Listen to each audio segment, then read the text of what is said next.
Calaroga Shark Media.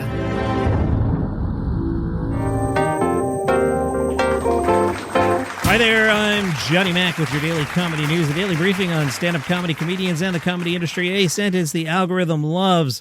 Cultured Magazine put out their Cultured 100. One of the Cultured 100 is Marcello Hernandez, who in my opinion does one thing and does one thing well. But Cultured said in his 4 seasons of SNL, Marcello Hernandez has played, in no particular order, an emo teen, a soul patch-wearing wife-stealer named Domingo. Yeah, he's done that one. A frozen embryo, and himself, patron saint of short kings. For the Cultured 100, he was interviewed by my former coworker, Jamie Foxx. Fox said, "You're good-looking. You got the swag. Now that the special's in your rearview mirror, how you feeling?" Marcello Hernandez said, "Looking back, I can say to myself I gave it every single piece of me. When we called you, I was sitting there going crazy, and after our conversation, I was like, yo, Jamie Foxx is the regulator. You put it in perspective. Like, it's already shot. It's too late to be freaking out. I wasn't enjoying it. I was suffering it." Fox said, "Okay, let me give you this. Michael Jackson, Billie Jean, Motown 25, iconic. But he went backstage after and cried because he thought it was the worst performance of his life. You can't always see what we see. So I told you, get in the Ferrari, pull out, and have a great time. That special had like 46.5 million views. I just want to see how that feels. What's it like to be on top of the mountain, man?" Did it have 46.5? What was that even on? I don't even remember. It was on Netflix. I will have to take Jamie Foxx's word for the 46.5 million views. Marcello said, "I'll tell you what, Jamie, when I first started doing comedy, I wrote down on my little yellow pad the 2 people I wanted to be like. I wrote, I want to be physical like Eddie Murphy. I want to be meticulous like Jerry Seinfeld. And then as I got older and I started to see more, when we started thinking about how we want to shoot the special, I thought, I want to shoot it like Pryor. I want to be sweaty. I want a flowy shirt. You know, Richard Pryor, filmed in Miami, and so did I. I wanted it to have greens, look old school, look vintage." Yeah, so when you said you wanted to be like Eddie Murphy, that was the point. Eddie Murphy's just doing Richard Pryor. Watch the specials back to back. Now, this is interesting. Out of Stephen Colbert and that New York Times profile, Colbert said CBS tried to renew him for as long as 5 years during negotiations in 2023. Colbert went for a 3-year extension. Oops, one might say. Colbert told the Times, less than 2 years before they called to say it's over, they were very eager for me to be signed for a long time, so something changed. As for what's next, the show takes like 95% of my brain. He won't seriously consider new opportunities until he has a little more time to breathe. Now, Colbert reportedly makes $15 million a year. And here's some advice from Johnny Mac. If somebody ever offers you $15 million a year, just say yes. That's generational changing money. And if they're like, hey, we'll give you $15 million a year for 5 years. Now, if you do some math, that's $75 million. You say yes.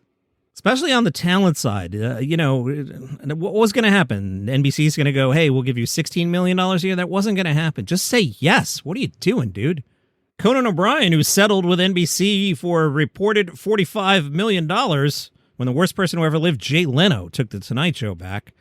Conan was seen in the Netherlands. He was taping a new episode of Conan O'Brien Must Go. Conan was spotted celebrating King's Day in Amsterdam, then went on Dutch talk show Eva. Conan said, "We showed up. My wife and I got here at 6 in the morning, and I went out on King's Day. Absolute madness. Day drinking, which I'm used to. That's my sport. They seem to be making an episode involving fashion," Conan explained. "One of my fans is a high fashion model here in Amsterdam, and she said she could teach me how to be a male model. I showed up, I met with her, and she told me at the end, this isn't going to work. She was very disappointed in me." Conan says his show is less interested in educating viewers about a country than putting Conan in absurd situations. "We've all watched travel shows. They try to teach you about the country. I want you at the end of my program to know nothing about the country. I want you to maybe even be dumber than you were at the start of the show." Conan is impressed by the Netherlands, particularly that people are tall and have bikes. He said, "So many tall people. I've met so many women that make me feel short, and everyone's on a bicycle, which I love.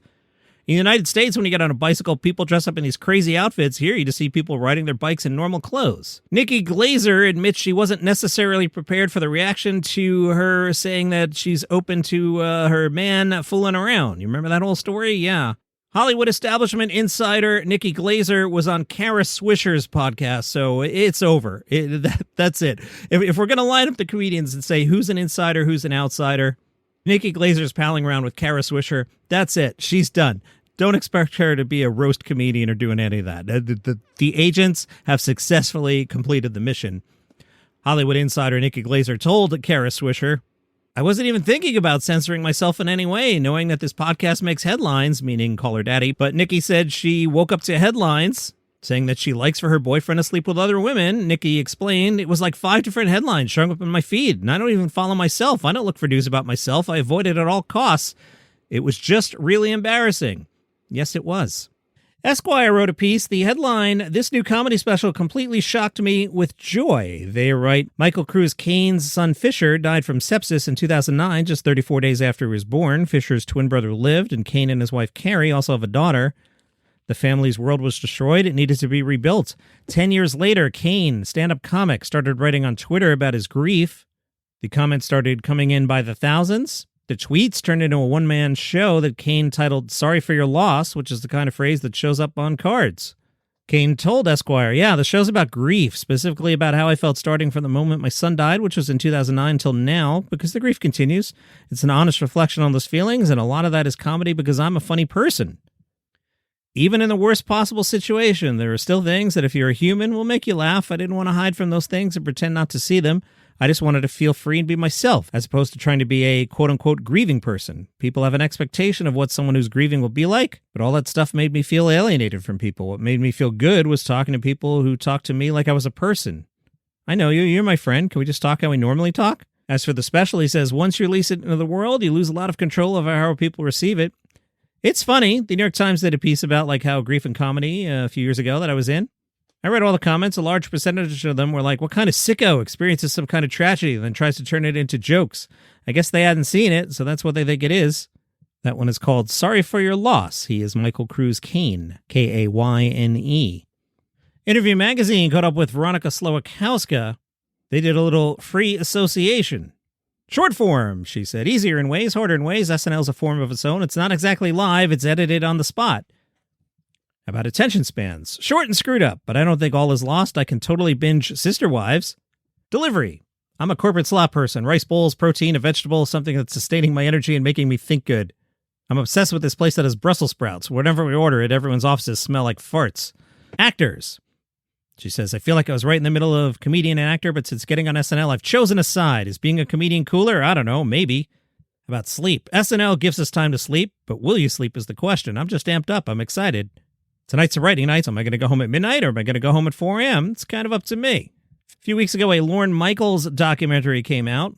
The Hollywood Reporter said Lorne Michaels has been enigmatic and evasive for long enough that he doesn't seem more or less uncomfortable having a camera in his vicinity, knowing darn well that he isn't going to let anything slip by accident. This same principle lets director Neville linger in Michaels' office and even in the film's closest to revelatory moments at Michaels' lakeside getaway in Maine. Nothing Michael says is all that revealing or candid, but Neville's eyes are still allowed to wander, inviting viewers to latch onto Michael's life ephemera and read meaning into it.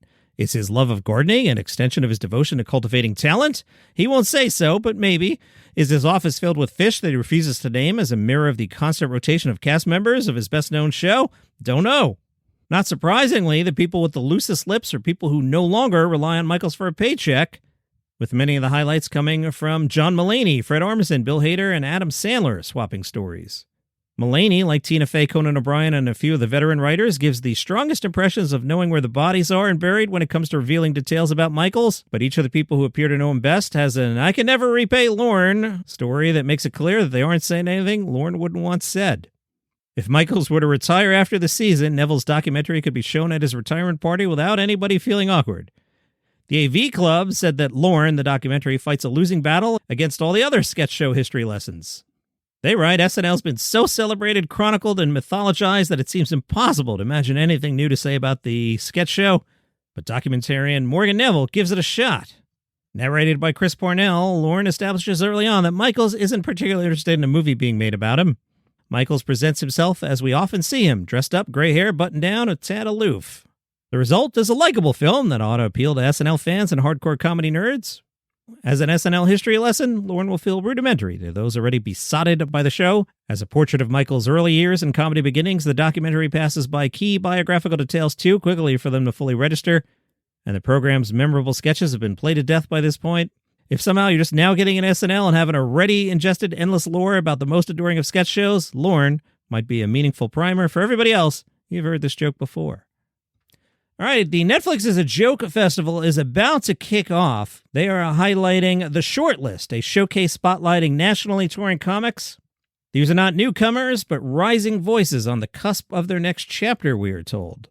So kind of new faces, but different. Here's your list. Comedian CP, a.k.a. Chris Powell, writer and performer, whose comedy special Sunday After 6 debuted in 2025. Ethan Simons-Patterson, a stand-up comedian who's been featured on Comedy Central and is a regular at The Cellar. Gabby Bryan is a New York-based stand-up comedian, actress, podcaster, and Emmy-winning producer. Lucas Zelnick, a stand-up comedian born, raised, and based in New York City, featured on Comedy Central.